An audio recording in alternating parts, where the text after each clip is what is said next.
Կարճատև հիվանդությունից հետո կյանքից հեռացավ Ալեքսան Գասպարի Քոթոյանը, ծնված 1953 թվականին Նինոցմինդայի շրջանի Հեշտյա գյուղում։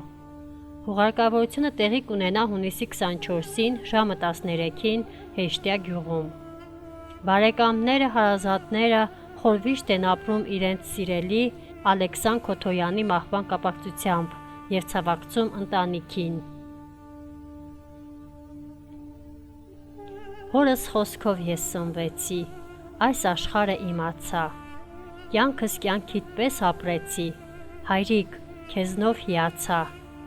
ինչպես լռեմ այսքան վշտից, ինձ հորովել չի փրկի,